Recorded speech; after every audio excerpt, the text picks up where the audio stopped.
Hello, my name's Lucy and I'm 58 years old. I recently got custody of my grandson, Matt, and today I want to tell you about the events that led up to this, because it was a lot to go through.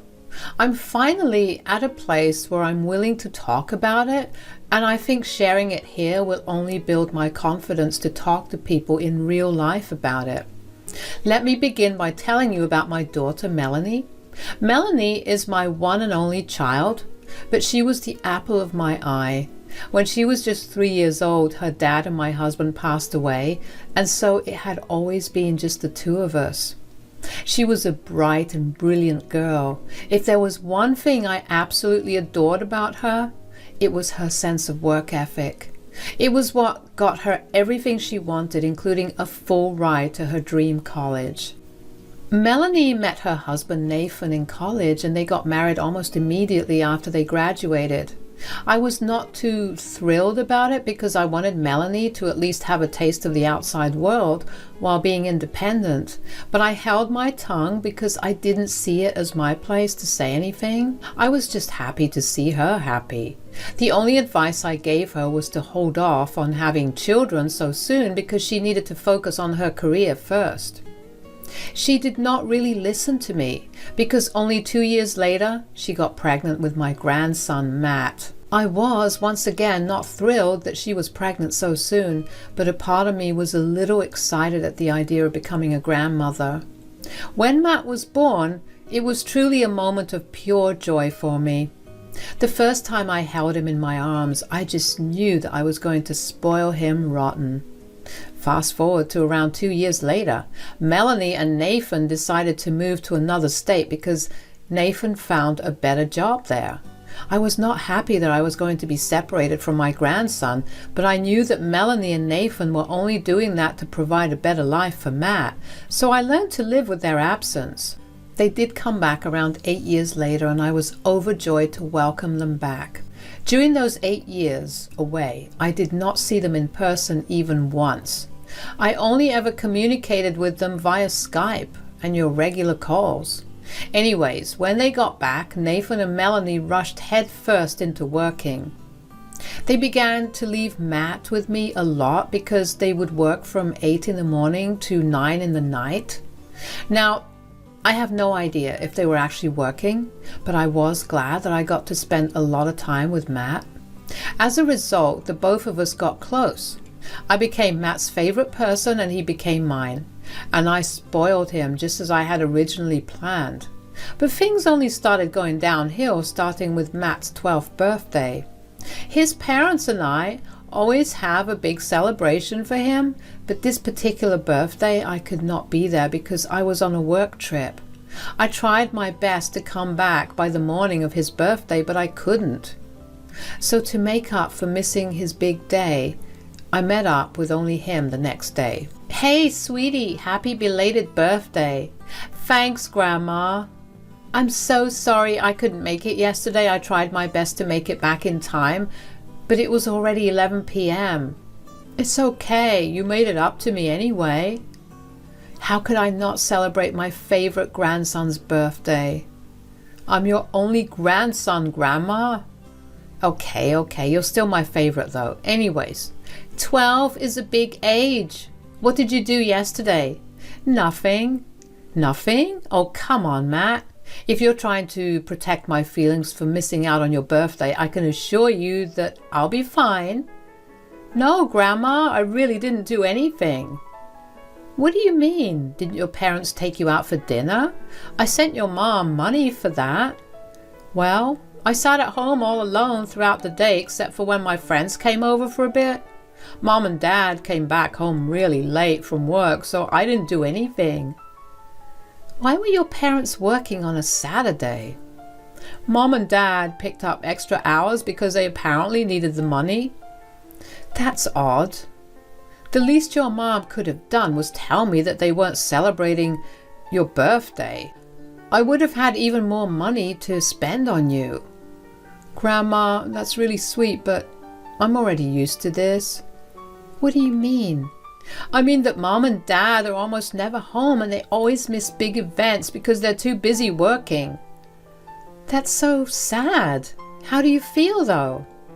I was sad yesterday, but I don't think I should have been. Why? I mean, it's only natural to feel bad when your parents forget about celebrating your birthday. I mean, they've been doing it for so long, I should not have thought that they would have remembered. Sweetie, that's so incredibly sad. I'm going to talk to your parents about it. You don't deserve this. No, please don't. They'll only get mad at me and they might not let me see you again. But please, Grandma. Fine. But you're staying with me tonight and we're celebrating your birthday properly. I tried my best to forget what Matt had revealed to me for only the duration of his celebration with me. I took him out and let him buy whatever he wanted. He seemed very happy and I was glad that I was able to lift his mood up. The next day after Matt left, I called Melanie and asked her why Nathan and she hadn't celebrated Matt's birthday. Melanie simply told me that they were busy. That made me very angry. Aside from the fact that Matt was my grandson, he was also just a child. No child deserves to be forgotten that way. I told Melanie the same thing and she told me to mind my own business and not teach her how to parent. I held my tongue only because I was worried that she would cut off my access to Matt. Around a month after Matt's 12th birthday, I got a phone call from Matt while I was at work. Grandma? Matt, sweetie, how's everything going? Grandma, I need help. What? Why? What's going on? I feel really sick. Oh, sweetie, where are your parents? I've been trying to tell them that I haven't been feeling well for a long time now. And they haven't been listening? No, they keep telling me that I'm fine and that they're too busy to do anything about it. Okay, on a scale of 1 to 10, how bad is the pain? 10. Whoa, where is this pain you're feeling? Near my tummy. Grandma, could you please get here fast? I don't think I'll be able to stay awake for too long.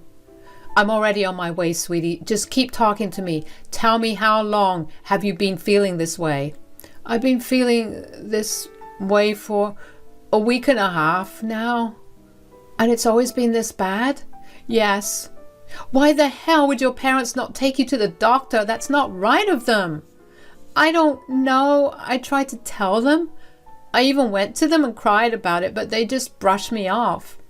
I'm going to have a stern talk with them. In the meantime, I'm only 10 minutes away, sweetie. I'll be there super soon. Are you lying down? I'm sitting at my desk. Could you get on the bed and try to lie down? Maybe that will ease the pain a little. Okay, well, I'll try. Oh, Grandma, everything's getting so blurry. Matt, stay with me. Sweetie, Matt. I was panicking like crazy. I quickly rushed over to Matt's place, and while driving there, I called 911 to get him help as fast as possible. Thankfully, my place of work is only a 7-minute drive from Melanie's. I got there before the EMTs and rushed inside. When I got to Matt's room, I saw him lying on the floor looking blue in the face, and when I touched him to check for a pulse, he felt really cold. Thankfully, I felt a pulse in him, and only a minute after I reached there, the EMTs also arrived. They quickly loaded him up in an ambulance and rushed him to the nearest hospital. I kept calling Melanie and Nathan, but neither of them responded. So I left them voicemails and messages informing them of what had happened.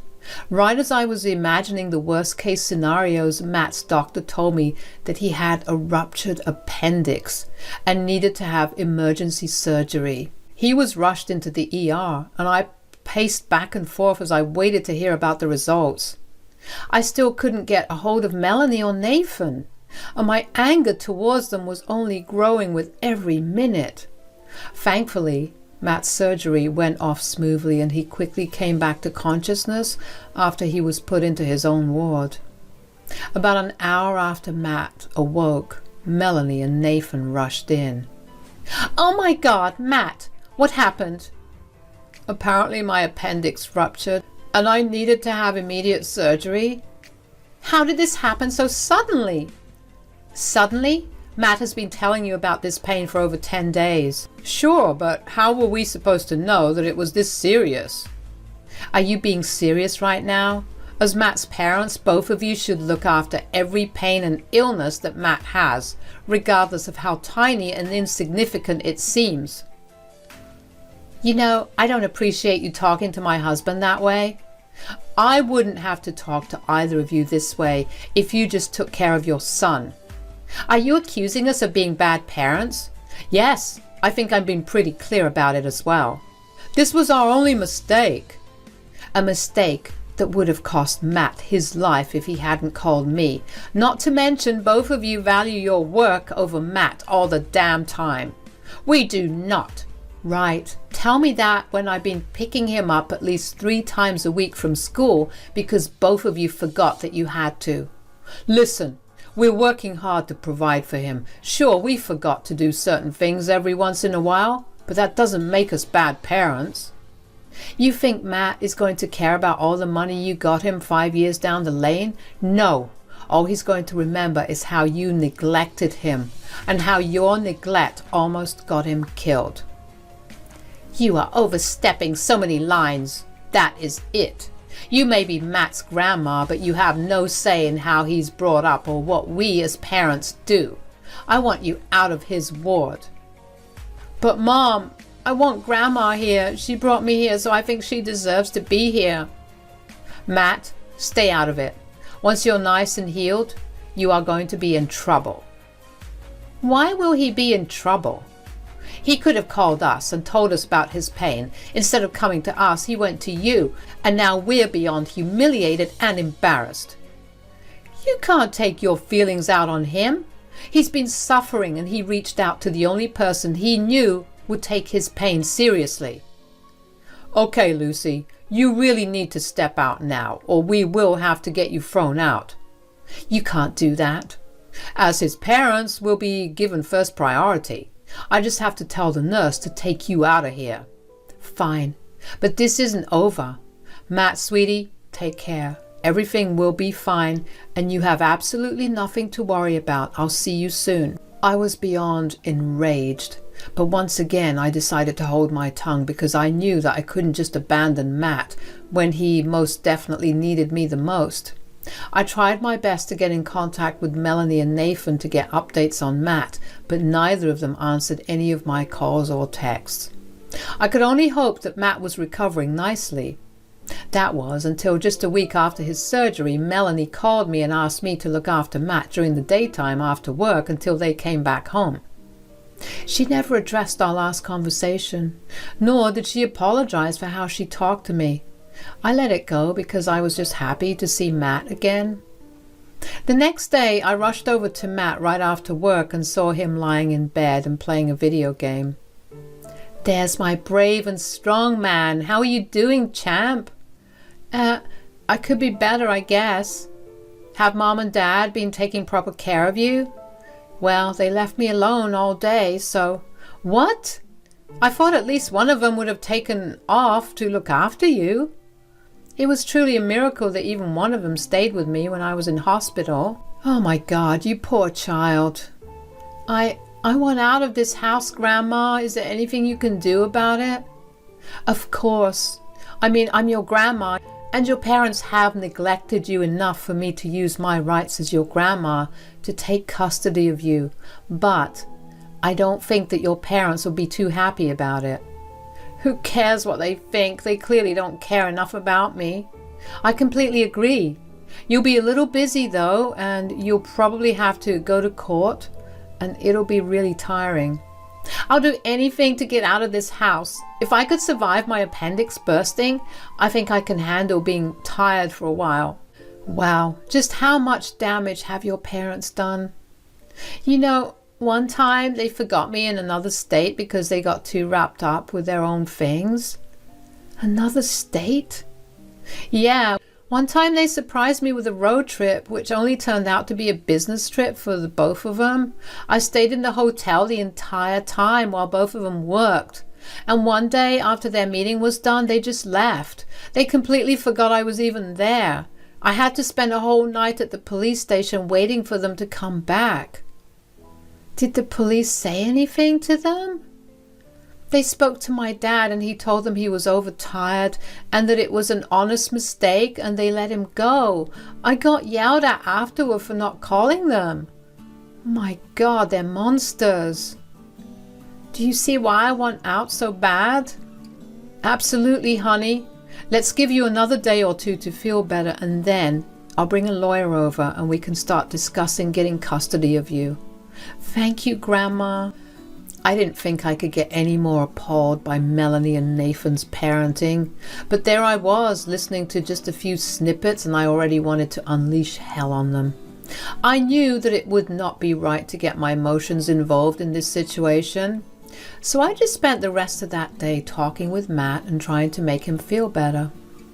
The next day, I took a week off work and the first thing I did was get in contact with a lawyer. He advised me to collect as much evidence as I could about Melanie and Nathan's neglect, and so I started to do that over the next 4 months. I got Matt on board and asked him to keep track of everything. We set up a hidden camera in his room so that every conversation was recorded. Gradually, we collected more than enough evidence. Along with evidence from the past and testimonies from those involved, we had more than enough evidence to guarantee my custody of Matt. With that, I filed for Matt's custody, and Melanie and Nathan were summoned to court. Of course, they did not take it lightly, and I got a very angry call from Melanie. "What do you think you're doing?" "Oh, hi, Melanie. Do not try to be nice to me right now while you're trying to take Matt away from us. You have shown me one too many times how you neglect Matt. I don't want him growing up thinking that he's never cared for. That was one isolated incident, Mom. I've been speaking to a lawyer and to Matt. Matt has told me about all the other non-life-threatening ways you and Nathan have been neglecting him. So you've brainwashed Matt into thinking that we don't love him either? I didn't do that. I think he wanted to leave a long time ago, but he didn't know he could." "How can you even say that? This is all you're doing. You had to throw a huge fit in front of him at the hospital." "Melanie, I don't think you realize just how scary it was to walk into your home and see Matt lying unconscious and blue on his floor. It took everything in me to remain calm and get him the help he needed. Your nonchalance about everything that happened to him is only making me angrier." "We are not being nonchalant. You haven't even been paying attention to him after he had his surgery. Neither of you even took some time off to look after him. He's been home alone most of the time." "Oh, shut up, Mom.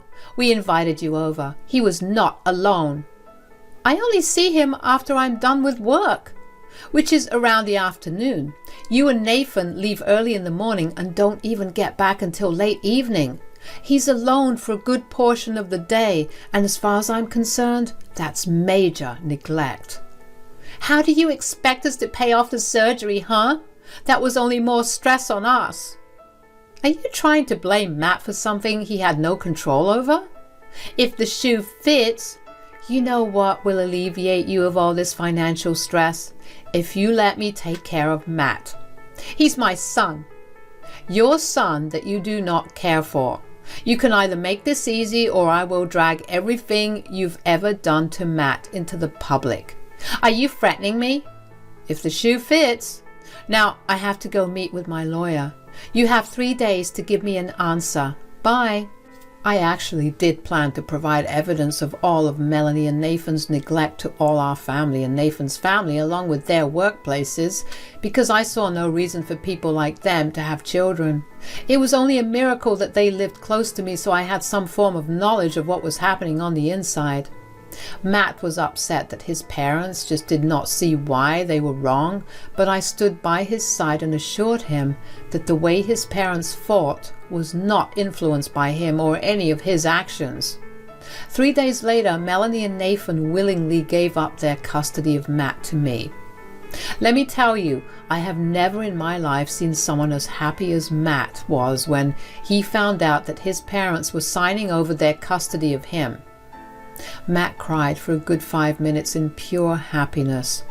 Seeing him that happy only made my heart break even more for him at the thought of what the poor child must have gone through for years before someone even listened to him. Of course, Melanie and Nathan were not very nice about handing over their custody of Matt to me after the deed was done. At first, they were low-key about it, but then the family began to get suspicious of Matt never being with them.